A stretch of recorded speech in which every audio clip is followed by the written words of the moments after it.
안녕하세요. 반갑습니다. 국가직무능력표준 NCS를 준비하시는 수험생 여러분 반갑습니다. 강사 최고수입니다. 직업 기초능력 평가 총 10개의 파트 중에서 오늘은 두 번째 파트에 해당되는 수리능력 시간이죠. 지난번에 저와 같이 언어능력 공부하셨는데요. 잘 이해가 되셨는지 모르겠네요. 오늘은 수리능력 시간입니다. 이게 수리능력이 과거에 비해서 많이 축소가 되었어요. 예전에 봤던 적성 시험 과거 인적성 시험에서 봤던 여러 가지 수리능력이 조금 압축이 된 듯한 느낌이 있어요. 그때 배웠던 수리능력이 종류가 되게 많았었는데 지금은 NCS로 오면서 수리 능력에서 이제 다른 도표 분석 능력이 훨씬 더 중요하게 됐고, 물론 그때 인적성 시험에서도 도표 분석 능력은 중요하긴 했었지만 이게 통합이 되다 보니까 문항수가 약간 일반적인 응용 수리 쪽이 좀 줄기는 했어요. 수리 능력 시간인데 수리 능력은 총 4가지 소능력으로 구별이 되어 있어요. 보면 첫 번째로는 기초 연산 능력이 있고, 기초 연산 능력에는 종류가 되게 많죠. 과거의 인적성 시험에서는 이 기초 연산 능력이 여러 가지 하위 수리 능력으로 구별이 되어 있었는데 지금은 이제 기초 연산 능력이라고 해서 한꺼번에 묶인 듯한 느낌이 나고요. 그 다음에 두 번째로는 이제 기초 통계 능력. 기초 통계 능력은 양이 되게 적어요. 여러분이 순열 조합이라든지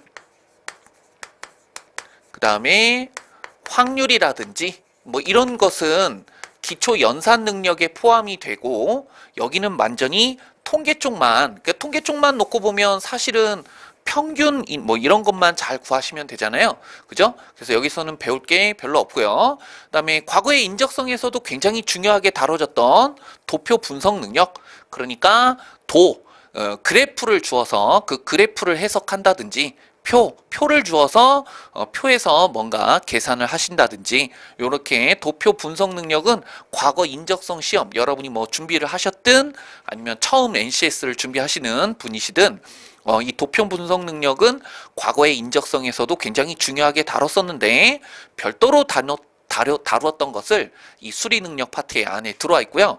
이 중요한 키포인트는 이제 도표 작성 능력이라고 과거의 인적성에서는 없던 능력입니다. 이 없던 능력이 새로 생겼어요. 근데 크게 별도로 다른 능력은 아니고요.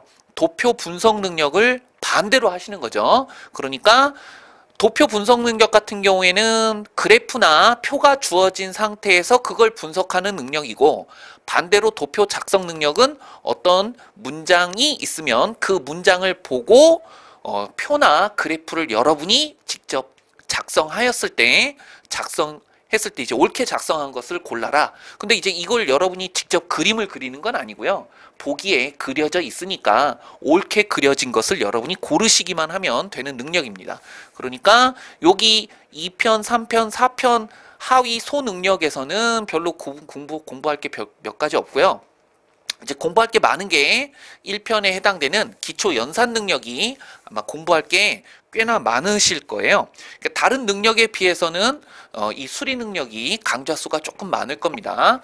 대부분 다 기초 연산 능력 쪽에 좀 더 많이 치중해서 수업을 할 텐데, 여기는 이제 중학교 수준의 수학이라고 생각하시면 돼요.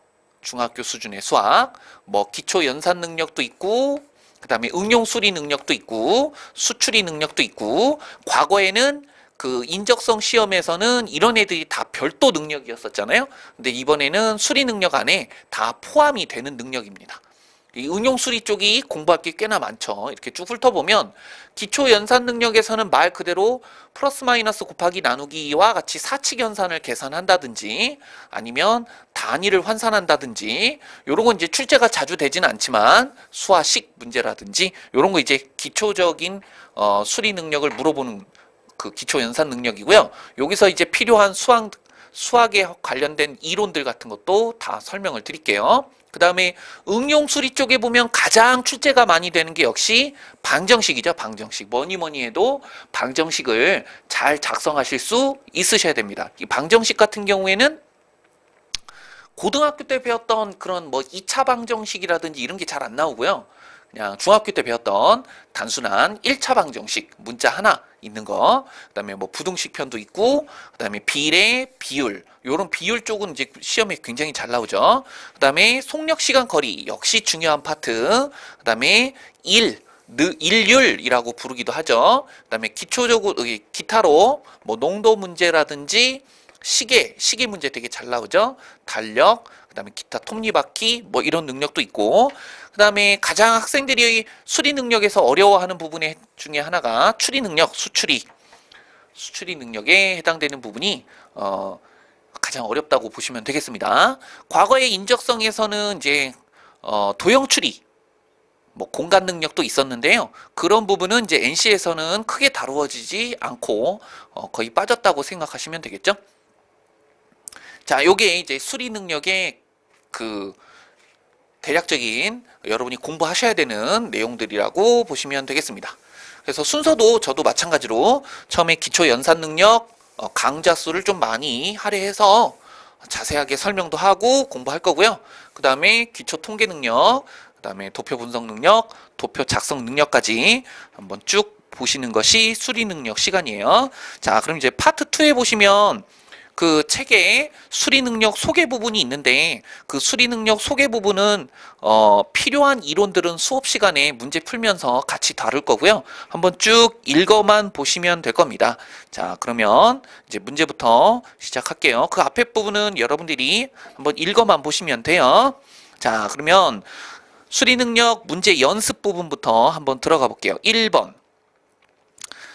다음 식이 완성이 되도록 빈칸 안에 알맞은 수학 기호를 고르면, 자, 요게 이제 최신 문제로 출제가 됐었는데, 그렇게 시간도 많이 걸리지 않고 간단한 문제죠.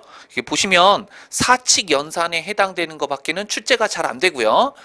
직접 계산하는 문제도 있습니다. 사칙 연산 계산하는 문제도 있고, 지금 1번 문제처럼 사칙 연산에 해당되는 더하기 빼기 곱하기 나누기 기호 중에 어떤 것이 들어가야 옳은 계산이 되는 건지 이런 문제도 있습니다. 그죠? 자, 1번은 가볍게 체크하고 지나갈게요. 자, 1번 문제 5 곱하기 25. 요거는 뭐 제가 설명을 드릴 것도 별로 없고 간단하게 사칙 연산이니까. 그 다음에 더하기 50 곱하기 가로 열고, 그 다음에 여기에다가 뭔가 사칙 연산 중에 하나를 집어넣어서 이와 계산한 후에 50을 뺐더니 100이 됐다. 자, 이렇게 되는데 기본 사칙 연산 중에 수학에서 어느 정도 그 약속들이 정해져 있는데, 뭐냐면 가로 안에 거부터 먼저 계산하고 밖에 걸 계산한다. 이런 규칙 아시죠? 그 다음에 그 다음 기호는 이제 중가로가 될 거고, 그 다음 기호는 대가로인데, 수학은 항상 안에 거부터 계산을 한다는 거. 그거 하나 옛날부터 이제 초등학교 때부터 여러분이 배우시고 그러셨던 거죠. 그 다음에 덧셈이랑 뺄셈이랑 곱셈이랑 나눗셈이 혼합 계산으로 되어 있으면 덧셈 뺄셈보다 곱셈 나눗셈을 먼저 하시는 거 여러분 중에 뭐 모르시는 분 거의 없을 거예요. 곱하기나 나누기를 먼저 하고 덧셈 뺄셈을 계산을 해 주셔야 됩니다. 자, 그러면 여기에서 이 안에 덧셈이 들어가고 뺄셈이 들어가고 하더라도 일단 요 곱하기, 그 다음에 요런 거부터 곱하기부터 먼저 계산을 해야겠죠. 심지어는 여기가 곱하기나 나누기가 들어가더라도 여기 곱셈 먼저 계산하시고, 그 다음에 그러면 곱하기나 나누기가 들어갔을 때 이 연산을 하시고 나중에 더하고 50을 빼야 되는 그런 순서를 가지고 계시면 되겠어요. 그러면 5에다가 25를 곱하면 얼마죠? 5, 20, 5, 25니까 이게 125예요. 그 다음에 125에다가 중간에 어떤 계산을 하시고 그 다음에 50을 뺐더니 100이 됐대요. 자, 요런 거는 이제 이항하시면 좀 편할 거예요. 125에서 50을 빼도 됩니다. 그죠? 앞에 거랑 뒤에 거랑 먼저 계산해도 돼요. 그럼 125랑 50을 빼면 75죠? 75를 우변으로 이항시켜서 100에다가 빼면 되겠네. 그죠? 100에서 75를 빼니까 여기 계산이 25가 되는 거예요. 그러면 남은 계산이 50하고 2하고 어떤 연산을 했을 때 25가 나올까요? 네, 맞습니다. 나누기네요. 정답은 4번입니다. 됐죠? 자, 그 다음에 2번은 뭐 순열 조합 이런 거랑은 사실 별도로 그냥 경우의 수 문제인데, 이런 순열과 조합을 제외하는 경우의 수 같은 경우에는 거의 일일이 찾아주셔야 되는 문제겠죠. 그러면 여기 그 NCS를 수업 들으시는 여러분 같은 경우에는 이제 순열하고 조합에 해당되는 게 뭐냐?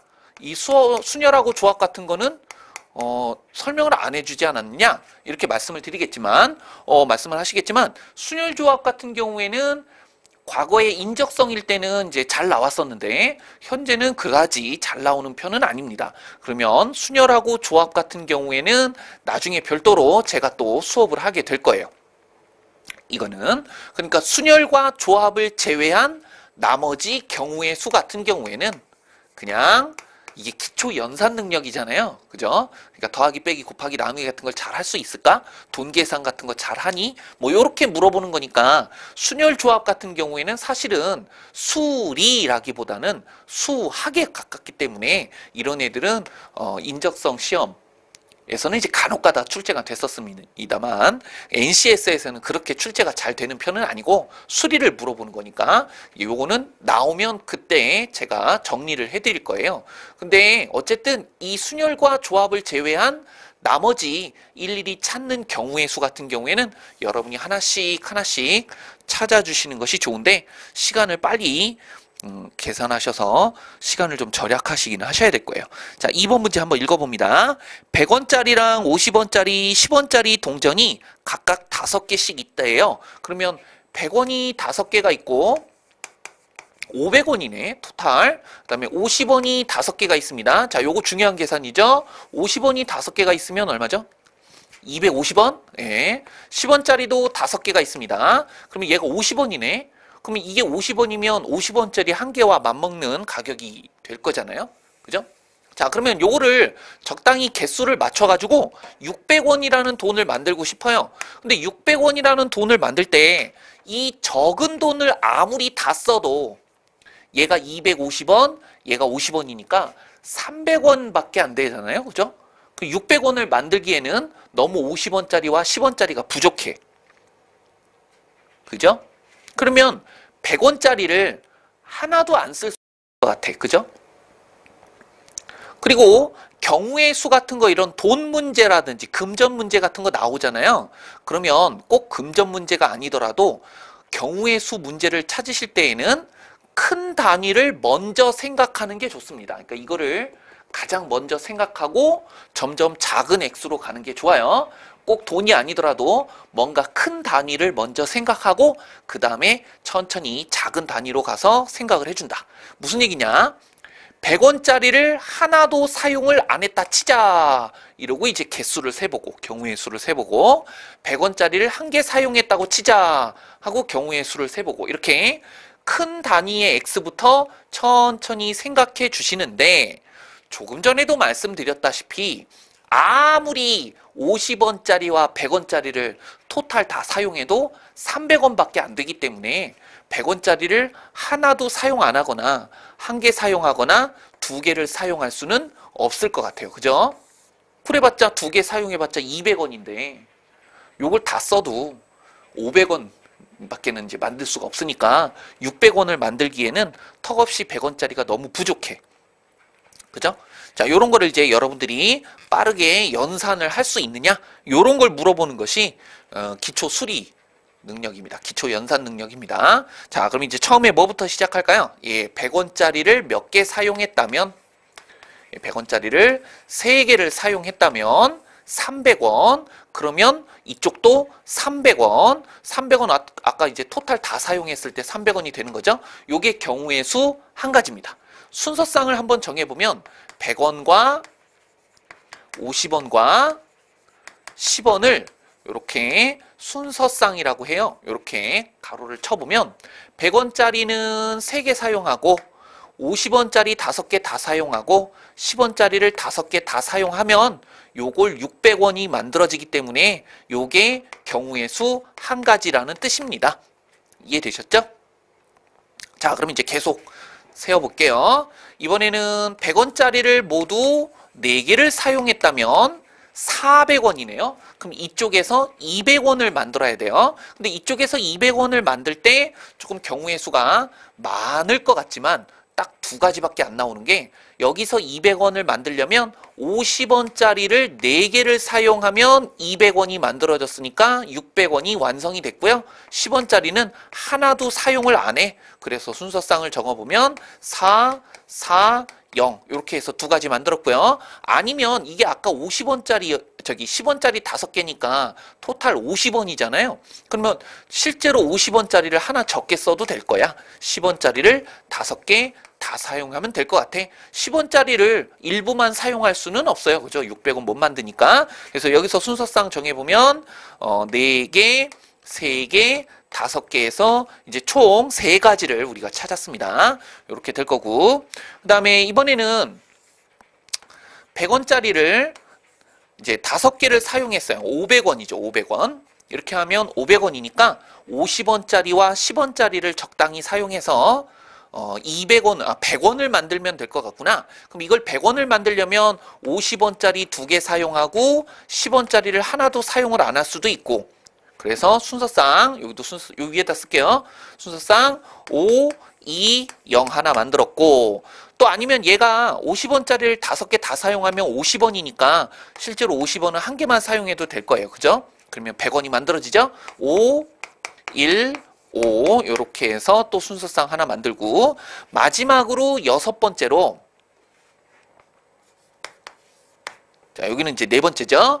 100원짜리를 5개, 6개는 없구나. 100원짜리 6개, 50원짜리랑 10원짜리랑 하나도 안 사용하면 뭐 600원이 만들어질 텐데 100원짜리가 조금 부족해. 5개밖에 안 돼. 그죠? 그러면 이런 일은 일어날 수 없겠구나. 이게 끝이네. 그러면 순서상을 한번 정해봤던 거 쭉 여러분이 개수를 세보면 하나, 둘, 셋, 넷, 5가지입니다. 그래서 총 개수는 5가지에 해당되는 1번이 되겠네요.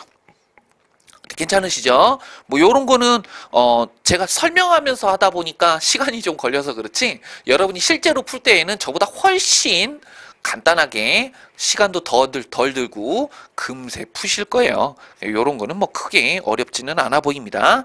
자, 그런데 이제 3번이 문제네요. 자, 요거는 기초 설명을 하고 지나가야 될 것 같아요. 요게 등차 수열이라고, 원래 수리 쪽은 아닌데 고등학교 때 배웠던 등차 수열, 등비 수열에 해당되는 거죠. 요런 거는 수리보다는 사실 수학 쪽에 가깝기 때문에 제가 이제 이론 설명을 드리도록 하겠습니다. 자, 요거는 이제 이론 설명입니다. 요거는 공부를 좀 여러분이 해 두시고 암기할 것도 있으니까 암기해 두셔야겠죠. 뭐냐면 등차 수열이라는 건데, 이 등차 수열은 차가 일정한 수열 이런 뜻이에요. 그러니까 보통 숫자를 나열하는 게 수열이잖아요. 숫자를 이렇게 규칙적으로 나열하는 거예요. 제가 임의로 적은 숫자를 한번 구경해 보시기 바랍니다. 자, 이렇게 제가 숫자를 쭉 적고 있습니다. 어떤 규칙인지 금방 여러분이 아셨죠? 예, 저는 첫째 항이라고 불러요. 이게 A1, 이게 둘째 항 A2, 세 번째 숫자 A3, A4 이렇게 숫자를 쭉 적어 내려가는데, 어떤 규칙을 가지고 숫자를 적고 있냐면 3씩 더해가는 규칙으로 숫자를 적고 있었습니다. 벌써 여러분들 눈치채셨겠지만 계속 일정하게 3씩 더해가고 있어요. 그러다 보니까 차가 일정하다는 건 뒤에 거에서 앞에 걸 뺐을 때 3 나오죠. 당연히 앞에 거에다가 3을 더하면 뒤에 게 나오기 때문에 반대로 뒤에 거에다 3을 빼면 앞에 게 나오는 거죠. 그죠? 이렇게 차가 일정하다. 8에서 5를 빼면 3이다. 5에서 2를 빼면 3이다. 이렇게 차가 일정한 수열을 등차 수열이라고 부르고, 고등학교 때 공부하셨던 기억이 있으실 거예요. 추억이 아련하죠. 나 고등학교 때 맞아 이런 거 배웠었지. 자, 이때 이렇게 일정하게 뭔가 더하는 숫자 3 있죠? 요 3을 공차라고 부르고, 공통된 차이 이런 뜻입니다. 그리고 이것을 기호로 D라고 쓸 거예요. D. 자, 그러면 여러분이 암기하셔야 되는 첫 번째 공식이 나오는데 등차 수열의 일반항이라는 공식입니다. 예, 요거는 여러분이 암기를 해두시는 게 좋아요. 외우셔야겠죠? 그죠? 등차 수열의 일반항. 사실 고등학교 때는 등차 수열 말고도 등비 수열이라든지 개차 수열이라든지 굉장히 많은 부분분수라든지 뭐 하여간 엄청나게 많은 수열을 고등학교 때 공부를 해본 경험들이 있으실 거예요. 그런 경험을 다 기억은 못하겠지만 뭔가 일반항을 구했던 것 같기는 해. 그 일반항이 뭐냐? 이렇게 얘는 이제 네 번째 항이 확실하고 이게 다섯 번째 항이잖아요. 얘가 여섯 번째 항, 일곱 번째 항이죠. 이 등차 수열에서 임의의 제 n항, n번째 항, 요걸 일반항이라고 부릅니다. 요거를 n번째 항, 이게 일반항이에요. 그 일반항이 등차 수열의 일반항도 따로 있고 등비 수열의 일반항도 공식이 따로 있고 뭐 여러 가지 공식들이 있었는데 그 NCS에서는 크게 수열 부분에 해당되는 깊은 수학 개념은 물어보지 않기 때문에 등차 수열만 또는 등비 수열만 두 가지만 살짝 기억해 두고 계셔요. 암기하시기 바랍니다. 자, 그럼 이 일반항을 구하는 게 어떤 과정을 통해서 나왔는지 설명을 한번 드려보면 네 번째 항을 예를 한번 들어볼게요. 제 4항이에요. 4항은 첫째 항에다가 공차를 3번 더하면 네 번째 항이 만들어지네. 그러니까 2 더하기 3 더하기 3 더하기 3 하면 딱 10일 나옵니다. 뭐 당연하죠. 여기서부터 한 번 더 하고 두 번 더 하고 세 번 더 했으니까. 마찬가지 방법으로 일곱 번째 항이면 첫째 항에다가 하나, 둘, 셋, 넷, 다섯, 여섯 개를 더하면 일곱 번째 항이 만들어진다는 거죠. 따라서 요거를 규칙을 한번 써보면 네 번째 항은 첫째 항에다가 공차를 하나, 둘, 세 개를 더할 거예요.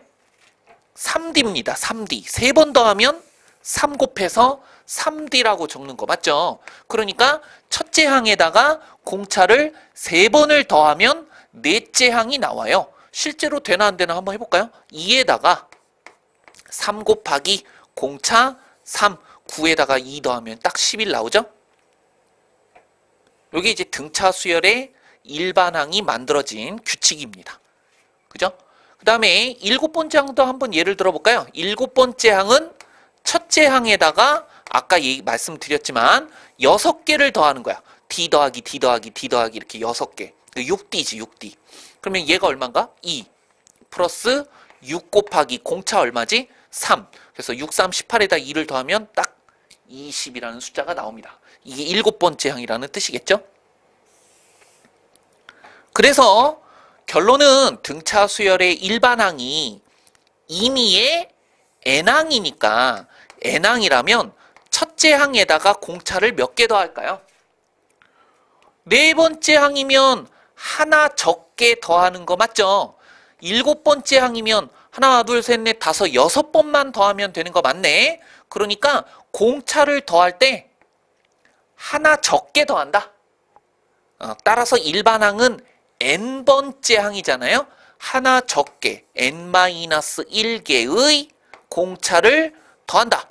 이렇게 생각하시면 얘가 바로 등차 수열의 일반항을 구하는 공식입니다. 그러니까 이걸 알고 싶을 때 쓰는 공식이라는 거죠.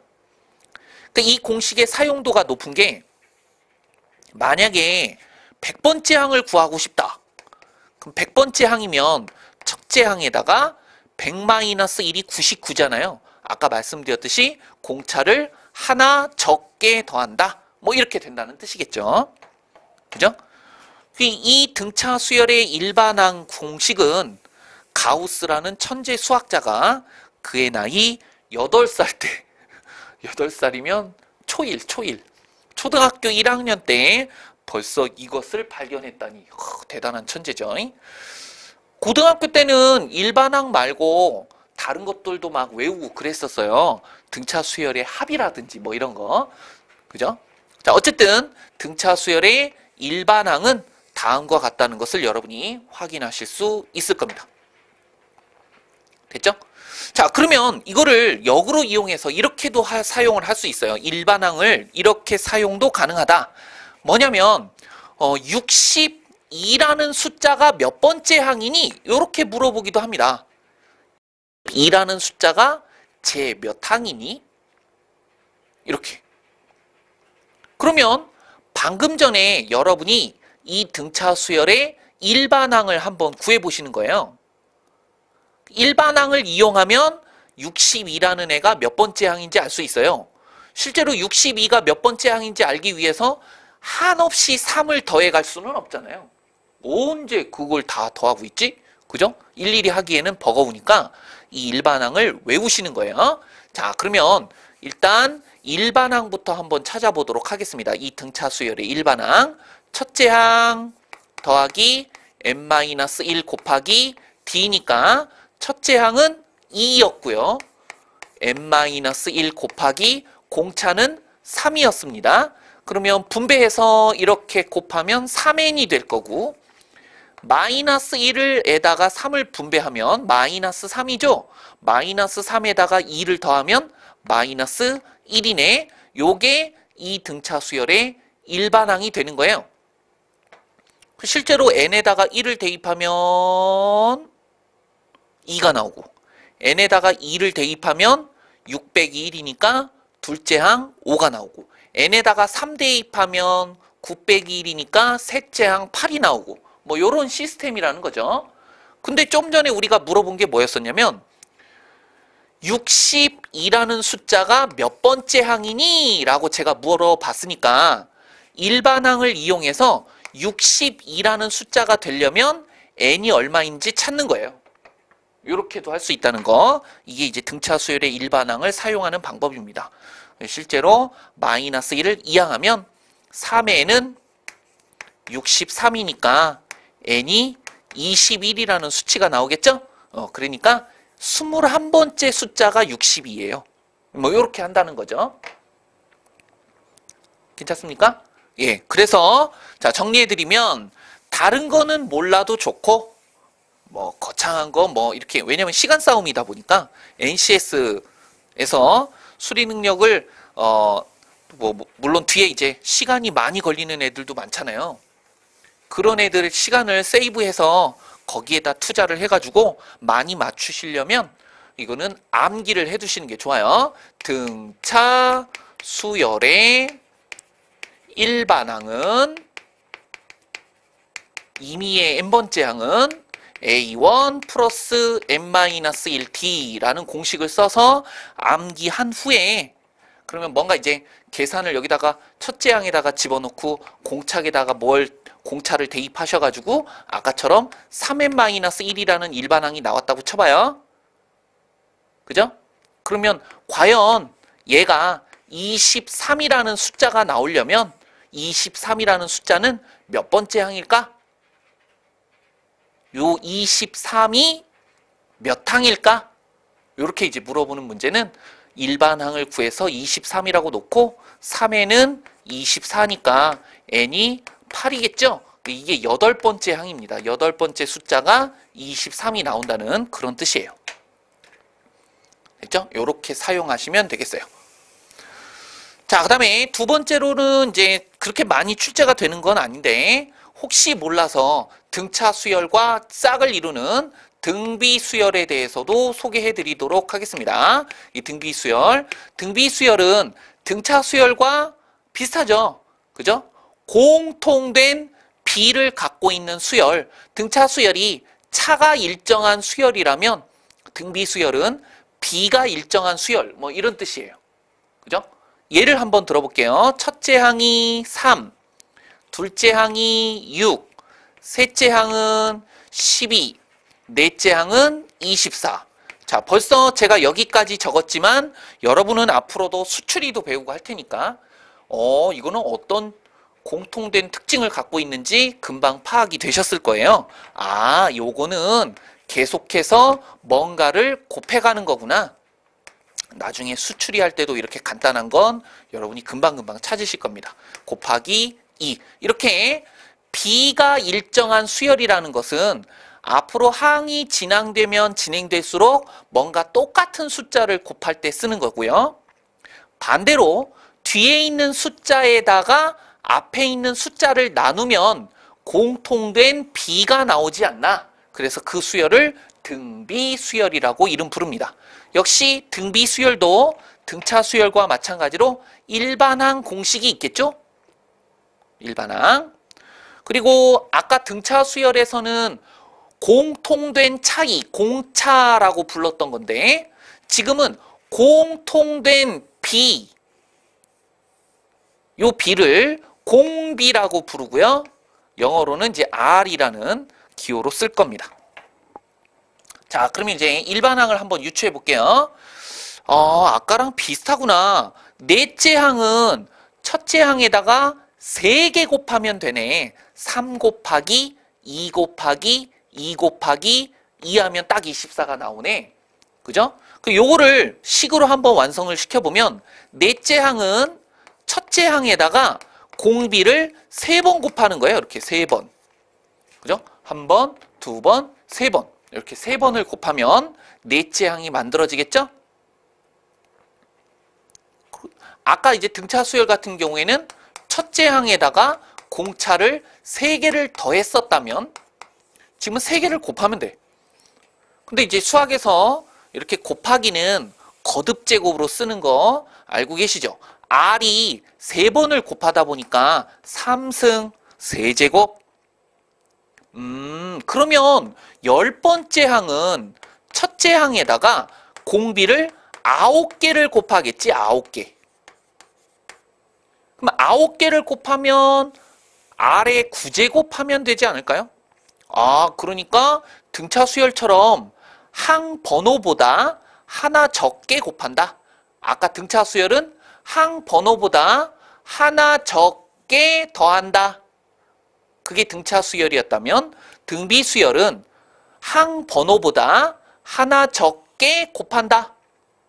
이렇게 생각해 보시면 등비 수열의 일반항이 완성이 되는데 일반항은 첫째 항에다가 공비를 하나 적게 n-1 이렇게 사용하시면 될 거고요. 아까 등차 수열의 일반항 구하는 공식과 더불어서 살짝 외워주시고 자, 그럼 한번 만들어 볼까요? 첫째 항이 얼마입니다? 3이죠. 곱하기 그 다음에 공비는 2였어요. 2에 n-1승 뭐 이런 식으로 여러분이 등차 수열과 등비 수열의 일반항을 만들어 놓고요. 만들어 놓은 상태에서 그거 가지고 이게 몇 번째 항일까도 알아볼 수 있어요. 됐죠? 자, 잘 필기해 두시고 암기해 두시기 바랍니다. 자, 지울게요. 자, 그러면 3번 문제 들어갈게요. 문제 조금 길기는 하네요. 문제가 바둑돌을 놓아서 기역자로 만들고 싶은데 첫 번째 기역은 바둑돌 3개로 만든대요. 첫 번째 기역은 바둑돌 3개를 가지고 이렇게 만든다는 뜻이네요. 그죠? 그러니까 첫 번째를 바둑돌 3개가 들어갔기 때문에 3이라고 놓는 게 이제 좋겠죠? 그 다음에 두 번째는 이제 5개를 이용해서 기역자를 만들겠답니다. 하나, 둘, 셋, 넷, 5개. 저는 지금 설명을 하면서 이렇게 그리면서 천천히 설명하고 있지만 실제 문제 풀 때는 빠르게 점 찍어도 돼요. 요거는 이제 바둑돌이 5개가 들어갔고요. 그 다음에 세 번째는 바둑돌이 7개가 들어갈 것 같아요. 문제에서도 7개의 바둑돌을 사용해서 기역자로 만들었답니다. 등차 수열이네. 그죠? 공차가 얼마짜리네? 2짜리네, 2. 2씩 더해가는 거니까. 그 다음에 요걸 첫째 항으로 삼으시면 되겠습니다. 자, 그러면 문제 읽어보면 이런 규칙이란 등차 수열의 규칙을 말하는 거죠. 이런 규칙으로 기역자로 쭉 나열한다고 한다. 그렇다면 바둑돌 27개로 만들어진 기역 하나, 둘, 셋, 넷, 5, 27개면 이 줄에 13개가 있겠죠? 13개 있습니다. 아니네. 14개가 있겠구나. 14개가 있고 요게 이제 끝에 하나 있는 거죠. 그 다음에 이 밑으로 다시 13개가 덧붙여진 그래서 토탈 7개의 바둑돌로 기억자로 만들었대요. 이게 27이라는 항이죠. 그러면 그죠? 얘가 몇 번째 기억이니 몇 번째 기억에 해당되는 걸까? 세 번째 기억이면 바둑돌이 7개 사용했을 거고, 네 번째 기억이면 바둑돌이 9개를 사용했을 거야. 그러면 바둑돌을 27개를 사용해서 만든 기억은 앞에서부터 몇 번째 기억인가? 이게 딱 등차 수열 문제죠. 그러면 여러분들은 아주 간편하게 외워서 등차 수열의 일반항 공식을 외운 상태에서 실제로 일반항을 한번 이렇게 만들어 보는 거예요. 그죠? 첫째 항이 얼마입니까? 3 플러스 n-1 곱하기 공차 얼마죠? 2. 참고로 이걸 이렇게 안 해도 3579 보시면 금방 일반항을 찾으시는 분들도 계실 거예요. 금세 찾으시는 분도 있습니다. 그럼 더 좋죠. 그러면 더 좋고, 금세 안 찾아지는 애들은 공식을 쓰란 얘기지, 꼭 언제나 공식만 쓰란 얘기는 아니고, 이걸 보고 3579 이렇게 나간다면 2n 플러스 1이겠네. 왜요? n에다가 1 대입하면 3 나오고, n에다 2 대입하면 5 나오고, n에다 3 대입하면 7 나오니까. 그지? 요런 거를 금방 찾을 수 있으신 분들은 괜찮아요. 그러면 뭐 공식 안 써도 돼요. 근데 저는 이제 금세 안 찾아지시는 수험생 여러분들을 위해서 공식을 외우라고 했던 거지. 어쨌든 첫째 항이 3이고 공차가 2니까 이걸 열심히 분배하겠습니다. 이렇게 분배를 딱 해보면 2n이죠. 그 다음에 여기다가 분배하면 마이너스 2인데 3하고 더해서 플러스 1. 맞다. 아까 생각했던 게 맞군. 걔가 일반항이 27이 되려면 n이 얼마니? 이렇게 물어본 거고요. 그 뜻은 바둑돌을 27개 사용한 기억은 몇 번째 기억이야? 이렇게 물어본 거예요. 그러니까 일반항을 적극 사용하시면 되겠습니다. 1을 2항하시고 26이죠? 그죠? 2에는 26이니까 2로 나누면 13 나오죠? 13번째 기억이네. 13번째 기억이 바둑돌을 27개 사용한 거예요. 정답은 13번째 기억 2번입니다. 그죠? 그 등차 수열의 일반항, 등비 수열의 일반항에 해당되는 공식은 조금 암기를 해두시는 게 좋고요. 물론 좋은 건 금세 찾으시면 더 좋겠다. 이렇게 말씀을 드렸어요. 이 등차 수열하고 등비 수열 뭐 그렇게 잘 나오는 편은 아닌데 이걸 나중에 수추리할 때 쓰실 수도 있으시겠어요. 자, 그 다음에 4번. 이건 그냥 퀴즈인데? 이건 그냥 퀴즈. 신발 가게를 하는 수연이는 오늘 첫 번째 손님에게 2만원짜리 구두를 팔게 되었다. 손님이 5만원짜리 지폐를 주자 잔돈이 모자랐던 수연이는 옆집 가게에 가가지고 만원짜리 5장으로 바꿔와서 거스름돈 3만원을 주었대요. 그런데 조금 전에 바꿔간 5만원이 은행에서 위조지폐로 판명되어 이 손님 뭐지? 5만원짜리 위조지폐 큰일 나려고요. 그죠? 잡혀갑니다. 그런데 조금 전에 바꿔간 5만원이 위조지폐로 판명이 돼서 그러면 어떡하겠어요? 옆집 주인한테 5만원 빌려온 거 다시 갚아야 되잖아요. 근데 그 위조지폐 현재 누가 갖고 있어? 옆집 가게가 갖고 있을 거 아니에요? 그 손님한테 5만원 받았는데 그 5만원을 옆집 가게에 만원짜리 5장과 맞바꿨는데 그럼 그 위조지폐는 현재 옆집 가게에 가 있을 거예요. 근데 그게 위조지폐야. 미안하지 옆집 가게한테. 옆집 가게에 미안한 상황입니다. 그래서 5만원을 다시 돌려주게 되었는데 이렇게 되면 수연이가 입은 손해는 총 얼마가 되었냐? 퀴즈입니다. 퀴즈. 자, 그러면 수연이가 일단은 수연이가 받은 돈하고 나간 돈 이런 거 뭐 확인해 보시면 금방 알 수 있어요. 이런 퀴즈 문제는 수연이가 뭔가 돈을 받았고 또 수연이가 돈이 나갔고 또 수연이의 그 사람 잡으면 좋겠지만 그 위조지폐 이제 계산한 사람을 잡으면 좋겠지만 그렇지 않고서는 고스란히 수연이가 5만 원을 옆집 가게에 물어주기도 하고 그래야 되잖아요. 그러니까 항상 이런 퀴즈 문제는 입출금 뭐 이렇게 수연이한테 돈이 들어오고 돈이 나가고 그런 상황을 체크해 주시면 되는데, 자, 맨 처음에 체크할 게 2만 원에 해당되는 구두가 나갔습니다. 마이너스로 쓸게요. 일단은 수연이한테 2만 원이라는 구두가 나갔죠. 그게 2만 원이 일단은 손해라고 생각하시면 되죠. 나가는 거. 그 다음에 그 2만 원의 값으로 수연이한테는 5만 원이 들어왔어요. 5만 원이 일단은 그 손님한테서 받았어요. 그럼 5만 원을 받아가지고 수연이가 다시 3만 원을 그 사람한테 거슬러 줬어. 또 여기까지는 쌤쌤이야. 아무 일도 일어나지 않았어. 그죠? 구두 줬지? 나갔어요. 5만 원 받았죠?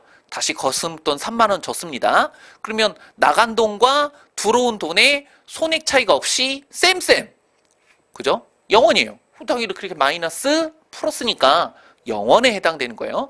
여기까지라면 아무 문제가 되지 않는데, 문제는 이 5만 원에 해당되는 것을 거스름돈을 바꿔주기 위해서 옆에 있는 그 옆집 사람한테, 옆 가게한테 일단 5만 원을 빌려왔어요. 근데 이 5만 원이 위조지폐야. 그럼 나는 5만 원 수입이 날라간 거죠. 반면에 옆에 사람한테, 옆 가게한테 5만 원에 해당되는 것을 줬어. 물어준 거죠.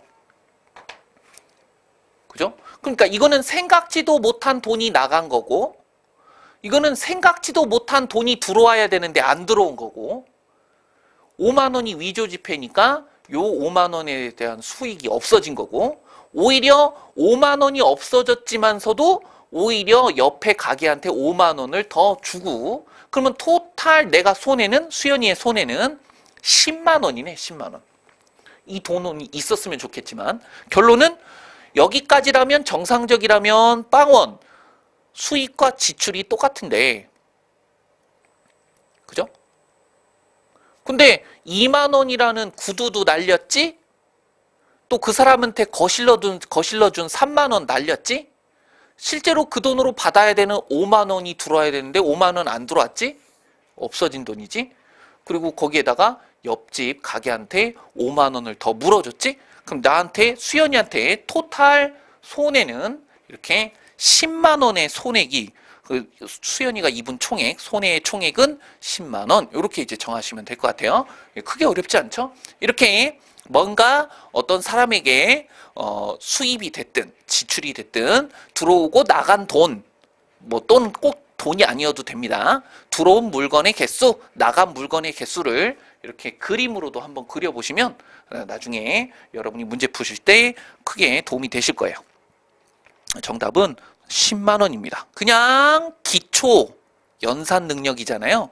그냥 뭐 크게 숫자 계산, 뭐 어떤 수학적인 이론 필요 없이 나간 돈, 들어온 돈만 체크하시면 되는 거고요. 비슷한 문제로 5번인데, 민철이의 자동차는 리터당 14km를 주행한다. 그러니까 1리터로 갈 수 있는 것이 14km입니다. 자, 근데 기름이 하나도 없는 상태에서 1리터에 500원을 하는, 1리터에 500원을 하는 주유소에 들러가지고 주유를 하고 나서 308km를 운전했다면 민철이가 주유한 휘발유의 양은 몇 리터인가? 벌써 여러분이 수업을 듣기 전에 그래도 한 번쯤은 보셨겠죠? 한번 풀어보려고. 그리고 이제 수업을 듣는 것일 텐데 뭔가 이상하죠?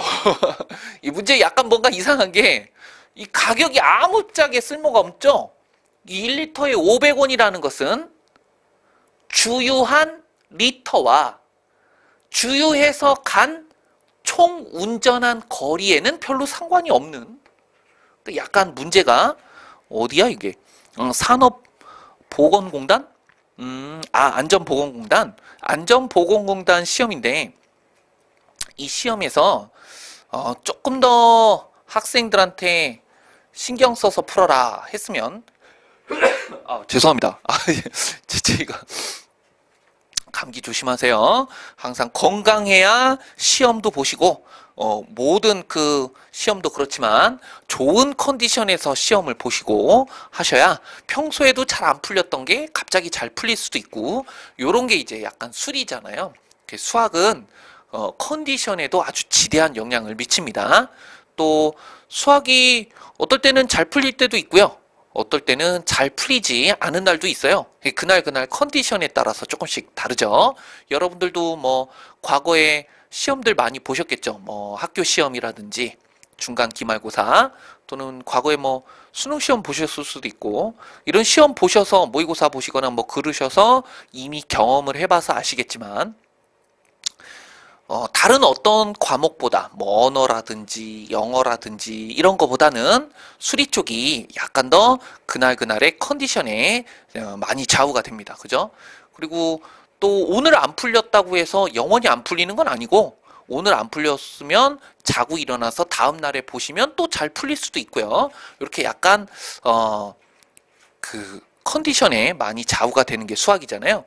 항상 건강 조심하시고 감기 조심하시고 건강하셔야 시험도 보시고 또 좋은 컨디션으로 봐야 좋은 점수 합격도 하실 거잖아요.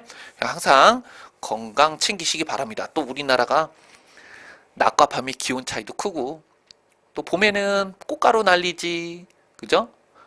이 감기 항상 조심하세요. 자, 이게 뭐 하다 말았지? 제가 재채기를 하는 바람에 감기 기운이 좀 있어서. 자, 어쨌든 민철인 그 리터당 14km를 주행하고 그러면 만약에 내가 주유소에 가갖고 2리터를 주유했다고 해봐요. 그러면 2리터를 주유를 했으면 처음에 이제 기름이 하나도 없는 상태에서 2리터를 넣었잖아요. 그러면 그 차로 이제 운전을 막 하면 28km를 가면 기름이 똑 떨어질 거예요. 그죠? 1리터당 14km를 갈 수 있으니까 2리터를 주유했다면 28km를 갔을 거예요. 그런데 주유한 리터 수와 움직인 거리 총 킬로미터 수 사이에는 분명히 500원에 해당되는 수치가 작용이 됐을 텐데 그죠? 근데 뭐 가격을 물어보거나 그러지는 않았을 거예요. 그래서 만약에 안전보건공단에서 이 문제를 조금 더 생각하게 문제를 냈으면 처음에 이제 나중에 문제 낼 때 주유한 휘발유량은 몇 리터니 이렇게 물어보진 않고 주유한 가격이 얼마니 이렇게 물어보면 리터와 가격 간의 관계도 있고 또 리터와 킬로미터 운행한 거리와의 관계도 있기 때문에 세 개를 한꺼번에 물어볼 수 있는 효과가 생기잖아요. 그럼 만약에 이제 좀 더 발전된 문제라면 가격을 물어봤겠죠. 자, 근데 지금은 이제 가격하고는 별로 상관이 없습니다. 왜냐면 주유한 키로가 이제 308kg잖아요. 근데 만약에 X리터를 주유했다고 쳐봐요. 그러면 X리터를 주유했는데 1리터당 14km를 운행했으니까 요걸 좀 넉넉하게 쓸게요. 만약에 1리터를 주유했으면 14km를 운행한 거고 2리터를 주행했으면 28km 운행했을 거고 3리터를 주유했으면 3일은 3, 3, 42, 42km를 주행했을 텐데 도대체 몇 리터를 주유했길래 308km까지 이 차를 운행할 수 있었을까? 이렇게 물어보는 아주 간단한 1차 방정식 개념입니다. 그죠? 그러면 정답은 308km를 14로 나누면 되겠네. 나누면 22 나오는 것 같아요. 22리터를 주유했구나. 이 사람이 가가지고 22리터를 딱 주유하니까 그 주행한 1리터당 14를 갈 수 있기 때문에 22리터를 주유했으니까 308km를 그 거리를 이동을 했을 거고요. 좀 더 발전됐다면 가격을 물어봤기 때문에 22리터를 주유한 거니까 거기다가 500원을 곱해가지고 총 주유한 가격 520, 520 그죠? 11,000원인가요? 이렇게 나오는 수치가 가격도 물어보는 게 있을 수도 있습니다. 그죠?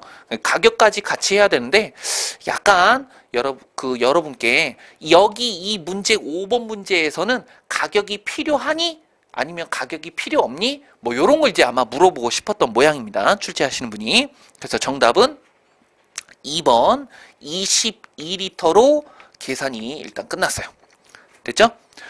자, 그 다음에 6번 문제입니다. 6번 너무 유명한 문제가 나왔네. 그죠? 이 부등식입니다. 이게 부등식인데 제가 이제 확인해 보니까 이 6번 문제는 정상적으로 여러분이 중학교 2학년 때 배우셨더라고요. 중학교 2학년 때 1차 부등식이라는 이론을 처음 배울 때 그때 배웠던 것 같아요. 1차 부등식. 예, 1차 부등식이에요. 자, 문제 한번 볼게요. 되게 유명한 문제인데 친구들에게 사탕을 4개씩 나누어 주면 2개가 남고 5개씩 나눠주면 어떤 한 친구는 3개보다 적게 받게 된다. 거기 때문에 이제 부등식이 된 거예요. 3개보다 적게 받게 되는 거니까 3개보다 적게 받는다면 그 한 친구는 사탕을 하나도 못 받을 수도 있을 거고 하나 받을 수도 있을 거고 2개 받을 수도 있을 거예요. 이렇게 뭐 경우의 수가 몇 가지가 나오잖아요. 3보다 적게 받는다는 건 3보다 작은 걸 얘기하는 거니까. 그지? 이렇게. 그러면 이제 사탕을 하나도 못 받았을 수도 있고 그 학생이 그 다음에 1개 받았을 수도 있고 2개 받을 수도 있고 뭐 이런 상황이라는 거겠죠. 자, 이렇게 1차 부등식 문제가 나오면 1차 방정식도 그렇고 1차 부등식도 그렇고 조금 전에 주유할 때 제가 풀었듯이 이렇게 미지수 x가 필요합니다. 이제 x를 뭘로 정할 건지는 끝에 보면 나와요. 끝에 보니까 친구가 적어도 몇 명 있어야 되니? 이렇게 물어본 거잖아요. 그래서 친구, 사탕을 받는 친구의 명수를 x명 이렇게 문자로 놓고 시작합니다. 그러니까 1차 방정식이나 1차 부등식 문제는 끝에 먼저 읽어보고 끝에 나오는 애를 이제 뭐 나오는 문장을 또는 문제를 x라고 놓고 푸는 게 좋아요. 자, 그럼 이제 이 x를 이용해서 다시 첫 줄부터 읽어가면서 식을 완성하는 거예요. 자, 친구들한테 사탕을 4개씩 나눠준대. 근데 친구가 총 x명이 있잖아요. 그죠?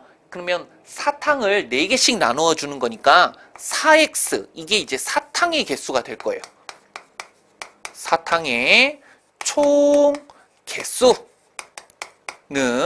4x, 그 다음에 2개가 남는다 그랬으니까 플러스 2. 이게 사탕의 개수입니다. 만약에 친구가 10명 있다. 그럼 10명의 친구들한테 사탕을 4개씩 나누어 줬으니까 40개의 사탕을 이용한 거고 거기 2개가 남았으면 사탕이 총 42개가 있었겠군. 뭐 이렇게 이제 판단을 내릴 수가 있다는 거죠.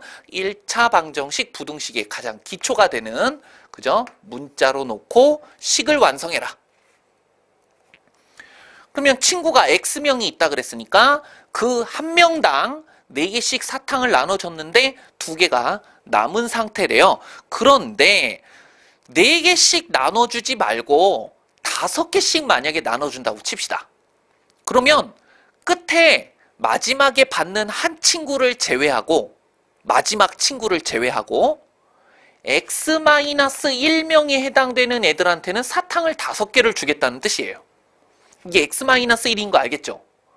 왜냐면 총 토탈 내 친구가 X명인데 끝에 한 명이 사탕을 덜 받거나 뭐 그런 상황이라는 거지. 3개 이하로, 3개보다 적게 받아야 되니까 이 한 명을 제외하고 X-1명에 해당되는 앞에서 받았던 친구는 5개씩 사탕을 받은 거예요.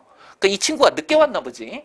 그죠? 늦게 와가지고 좀 적게 받는 모양인데 그러면 내 친구가 X명이니까 한 명 적은 나머지 친구들은 5개의 사탕을 받고 있습니다. 그리고 이제 마지막 늦게 온 친구를 여기다 계산하는 거죠. 그런데 늦게 온 친구는 사탕이 3개보다 적게 받는다 그랬으니까 하나도 못 받을 때부터 3개를 받을 때까지. 근데 3개는 받으면 안 되는 거니까 등호를 붙이면 안 되는 거고 하나도 못 받을 가능성도 있기는 있기 때문에 이쪽에는 이제 등호를 붙여주는 거죠. 자, 요 식 이해가 되시나요? 다시 한번. 친구가 총 X명이 있는데 마지막에 늦게 온 친구 한 명을 제외한 나머지 친구들은 사탕을 5개씩 받는다면 마지막에 늦게 온 그 친구는 3개보다 적게 받는다. 3개보다 적게 받는다. 그럼 3개는 받을 수 없는 상황. 포함이 등호가 들어가면 안 되는, 포함이 안 되는 그런 거고요. 그 다음에 하나도 그 친구가 사탕을 못 받을 수도 있기는 있겠네요. 근데 지금 이 식 가운데 제가 띄워놨잖아요. 여기 뭐가 들어갈까? 네, 조금 전에 사탕의 개수를 구했던 이렇게 개수를 적어주시면 1차 부등식이 완성되는 굉장히 유명한 스타일의 문제입니다. 됐죠? 그러니까 사탕이 총 이만큼의 사탕이 있을 건데요. 늦게 온 친구 말고는 5개씩 줬어. 그러면 늦게 온 친구 말고 나머지 친구들한테 돌아간 사탕의 개수겠죠? 사탕의 개수, 사탕의 개수, 사탕의 개수를 비교하고 있는 중입니다. 근데 이제 마지막에 늦게 온 친구는 하나도 못 받을 수도 있고 1개 받을 수도 있고 2개 받을 수도 있고 이렇게 3개보다 적게 받는다. 요 식 이해가 되셨나요? 굉장히 유명한 1차 부등식이고 중학교 2학년 때 처음으로 이 식을 접하게 되셨어요. 그랬나 싶죠? 옛날에 이런 걸 배웠나? 자, 그러면 이제 이거는 쭉 연립부등식이라고 이렇게 부등호가 2개가 연달아 나와 있잖아요. 근데 뭐 그렇게 연립부등식에 해당되는 그런 용어는 모르셔도 되고 이런 문제는 어떻게 푸냐? 풀이하는 방법만 기억하시면 되는데 앞에 거 2개와 뒤에 거 2개를 따로따로 섞어서 사용하시면 됩니다. 이걸 1번이라고 하고 문제 풀고 이거를 2번이라고 하고 문제를 풀면 돼요. 자, 그러면 이제 위에 거 지우고 이제 필요 없으니까 부등식이 완성이 됐습니다. 자, 요거를 만약에 이해가 안 되시면 꼭 메일이나 아니면 열린 취업 공부방 카페에 들어오셔서 저를 찾아주시고 질문해 주셔요. 반드시. 자, 그럼 이제 1번 앞에 거부터 요거 분배하면 5x 마이너스 5. 0은 뭐 더할 필요 없으니까 부등식 그냥 냅두고 그 다음에 여기가 4x 플러스 2라는 첫 번째 부등식이 나왔습니다. 그죠? 그 다음에 4x를 왼쪽으로 이항하면 여기가 5x 마이너스 4x가 될 거고요. 그 다음에 마이너스 5를 우변으로 이항하면 플러스 5로 바뀌고 이렇게 좌변과 우변으로 왔다 갔다 할 때는 부등호 방향, 마이너스 부호가 바뀌는 거죠. 자, 그럼 5x에서 4x 빼면 x고 5에다가 2를 더하면 7이라는 이런 부등식이 하나 만들어졌습니다. 이게 정답이 될 거고요. 그 다음에 두 번째 경우에 우측에는 4x 플러스 2. 그 다음에 분배해서 5x 마이너스 5 플러스 3. 자, 이때는 마이너스 5x를 이항하면 마이너스 x죠? 그 다음에 이쪽에는 2를 넘겨주면 마이너스 5에다가 3을 더하면 마이너스 2인데 얘를 이항하면 마이너스 4가 될 겁니다. 자, 이때 여러분이 부등식에서 과거에 배웠던 거 기억을 하나 해주셔야 되는 게 음수로 나누거나 곱할 때에는 부등호 방향이 반대로 바뀐다. 그래서 제가 일부러 이걸 이쪽으로 이항하고 이걸 오른쪽으로 이항했던 거였거든요. 얘를 이쪽으로 넘겨도 돼요. 근데 저는 항상 x는 왼쪽에 숫자는 오른쪽에 저는 항상 이렇게 배치를 합니다. 그래서 5x를 이쪽으로 이항하면 마이너스 x가 될 거고요. 그 다음에 2를 우변으로 이항하면 마이너스 5 플러스 3하고 계산해서 마이너스 4가 될 거고요. 양변에 마이너스 1로 나누든지 양변에 마이너스 1을 곱하시든지 하시면 이쪽에 x고 이쪽에 4로 바뀌고 부등호 방향도 같이 바뀌어요. 음수로 곱하거나 나눌 때에는 부등호 방향이 바뀐다. 그러면 1번하고 2번하고 나온 범위가 있을 거야. 이 범위를 묶어서 x는 4보다는 큰데 7보다는 작거나 같겠군. 따라서 x가 아까 처음에 내 친구 명수였으니까 명수, 내 친구는 5명이나 6명이나 7명 이렇게 될 수 있다는 뜻이겠죠? 됐죠? 그러면 5명, 6명, 7명 되면 아까 그 사탕의 개수가 4x 플러스 2였잖아요. 만약에 내 친구가 6명이라고 쳐봐. 내 친구 6명이에요. 그럼 여기다 6을 대입하면 6, 4, 24에다가 2를 더해서 총 사탕이 26개가 있었어. 근데 이 26개의 사탕을 내 친구들, 그죠? 6명에게 골고루 4개씩 나눠줬어. 6, 4, 24. 그럼 24니까 사탕이 2개가 남는다는 거예요. 그죠? 그런데 한 명이 늦게 왔어. 그러니까 먼저 온 5명한테는 5개를 줬는 거지. 5개. 그러면 사탕이 몇 개가 남습니까? 1개 남죠? 그럼 마지막에 온 친구가 1개 사탕을 먹는다는 뜻이에요. 사탕을 1개 먹는다. 늦게 왔으니까. 앞전에 온 친구 5명은 5개씩 먹고. 만약에 내 친구가 7명이라고 쳐봐요. 왜냐면 4하고 7 사이에 가질 수 있는 숫자, 자연수는 사람이 자연수니까 5명, 6명, 7명이 있을 텐데 만약에 내 친구가 7명이 있다고 쳐봐요. 그럼 7명이라면 7, 4, 28. 28에다가 2를 더하면 내 친구가 사탕이 30개야. 그러니까 내가 갖고 있던 사탕이 30개가 있었어. 그리고 친구는 7명이었던 거지. 그러면 친구들한테 사탕을 4개씩 골고루 나눠줬어요. 그럼 7, 4, 28이죠? 거기서 사탕이 2개가 남았어. 토탈 30개니까. 그런데 만약에 7명의 친구 중에서 어떤 한 명이 늦게 왔어. 그럼 6명이지. 이 6명한테 5개씩 줬던 거예요. 그러면 30개가 다 친구들한테 분배가 됐잖아요? 그럼 남는 게 없어. 사탕이 30개니까. 그럼 마지막에 온 친구는 늦게 온 그 친구 1명, 토탈 7명. 그러면 그 친구 1명은 사탕을 못 받았던 거지. 마지막으로 만약에 사탕이 5개가, 아니, 내 친구가 5명이야. 친구가 5명이 있었어요. 그러면 사탕, 여기다 x 대신에 5를 대입하면 5, 4, 20에다 2를 더하면 사탕이 22개가 있던 거였어, 원래. 만약에 이렇다고 칩시다. 그러면 5명 친구한테 사탕 4개씩 골고루 나눠주면 20개의 사탕이니까 사탕이 2개가 남아. 근데 내 친구 5명 중에 누군가 1명이 늦게 왔어. 그럼 4명 먼저 온 친구들한테 5개씩 줬던 거야. 그러면 5, 4, 20이죠?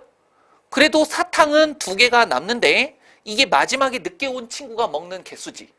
그죠? 2개 먹었네. 그러니까 문제에서 3개보다 적게 먹었다 그랬으니까 현재 이 상황은 마지막에 온 친구가 하나도 못 먹는 상황, 요 상황은 1개 먹는 상황, 요거는 마지막에 온 친구가 2개를 먹는 상황, 이런 뜻이라는 거예요. 딴 친구 1개씩 먹었는데, 그죠? 그러니까 답이 여러 개가 있을 수 있는 거지. 이게 부등식이면 x가 여러 개가 있을 수도 있습니다. 따라서 문제에서 뭐라고 나왔냐면 친구는 적어도 몇 명이냐, 최소 몇 명은 돼야 되니, 최소 내가 볼 때는 5명은 돼야 될 것 같아. 그죠? 4명은 안 된다니까. 여기 등호가 없잖아요. 그죠? 4명은 안 되고 5명은 가능해. 이런 문제가 되겠습니다. 됐죠? 자, 그 다음에 일종의 1차 부등식이에요. 그러니까 아까 여러분이 푸셨던 문제 중에 5번 같은 경우에는 1차 방정식, 아주 간단한 1차 방정식, 그 다음에 6번은 1차 부등식 문제예요. 물론 1번부터 4번까지는 그냥 간단한 기초 연산에 해당되는 문제입니다. 자, 오늘은 7번까지만 풀게요. 자, 다음 시간에는 조금 더 스피디하게 문제를 나가도록 할게요. 자, 오늘은 천천히 일단 문제를 풀어봤어요. 자, 오늘 마지막 문제는 7번입니다. 뭔가 수추리 같죠? 예, 수추리 능력 같아 보이고요. 그냥 퀴즈, 역시 퀴즈.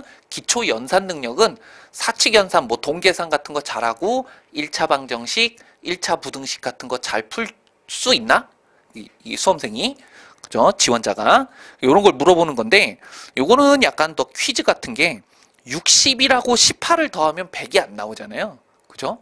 그럼 뭔가 이상하네? 그럼 뭔가 규칙을 찾으라는 건데, 위에 첫 번째 줄에 나왔던 규칙을 이용해서 61과 18을 더한 규칙으로부터 100이 생겼으면 16과 19라는 숫자를 이용해서 나오는 게 뭐냐? 이렇게 물어보는 문제입니다. 자, 그럼 요거는 정말 퀴즈 같죠? 요거는 엄청 퀴즈 같은 게, 만약에 수험생 여러분 중에 실수로 이렇게 책을 뒤집어가지고, 이렇게 뒤집어갖고, 거꾸로 보신 분들, 아, 거꾸로 봤더니 이해가 되는구나. 이거 뭐, 그냥, 수험생들한테 뭘 물어보는 건지는 모르겠지만, 창의성? 네, 창의성을 물어보는 건데, 이 숫자 중에서 1이라는 숫자랑, 그죠? 1이라는 숫자랑, 그 다음에, 3이라는 숫자. 아, 3이라는 숫자는 그렇지 않구나. 1이라는 숫자. 그 다음에, 6이라는 숫자. 8, 9, 0, 뭐 0도 마찬가지고. 요런 숫자들의 특징은 180도로 회전해서 뒤집었을 때 180도로 했을 때 요 숫자는 이제 6이 될 거고, 요거는 8 그대로, 요것도 1 그대로, 이거 0 그대로, 얘는 이제 9로 바뀌어요. 그죠? 나머지 뭐 2 같은 숫자는 그렇지 않습니다. 이거를 그대로 이렇게 여러분이 요 방향으로 보는 거라면, 이쪽 반대 방향으로 만약에 봤다고 치자. 그럼 숫자가 이상한 모양이 되겠죠? 그죠? 이런 거는 이제 5하고 관련이 있다고 우겨도 되겠네요. 그죠? 그러면 만약에 이런 숫자는 아라비아 숫자로 적으면 안 되고, 뭐 이런 식으로 2는 뒤집으면